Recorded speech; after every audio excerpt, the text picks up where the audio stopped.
নমস্কার বন্ধুরা, কেমন আছেন আপনারা? ভালো আছেন? আমিও ভালো আছি। শুভ সকাল। সকালবেলায় পুজো হয়ে গেছে তুলসী মন্দিরে, চানও হয়ে গেছে। এদিকে মাসি এসেছে মাছ নিয়ে। মাছ নেব, আমি ঘরে ছিলাম, মাসি ডাক দিল, বাইরে আসলাম, এসে দেখে মাছ কাটতে দিলাম মাসিকে। তারপর আবার ঘরে গিয়ে ফোনটা নিয়ে আসলাম একটু ভিডিও করার জন্য, তোমাদেরকে দেখাবো বলে মাসি কী কী মাছ আনে।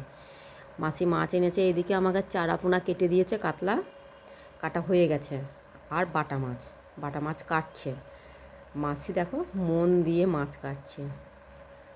বাটা মাছগুলো দেখতেও সুন্দর, খেতেও ভালো। কিন্তু বন্ধুরা, বাটা মাছ আমি খাই না, আমার বাবু খায়। ভাজা করে দিলে খেতে খুব ভালোবাসে। আর ওদিকে দেখো, ও সুযোগ পেলেই মুখে করে নিয়ে চলে যাবে, কিন্তু সুযোগ পাচ্ছে না। ওদিকে বড় মাছ নিয়ে যেতে পারবে না, গামলার মধ্যে বড় মাছ আছে। টাটা বন্ধুরা।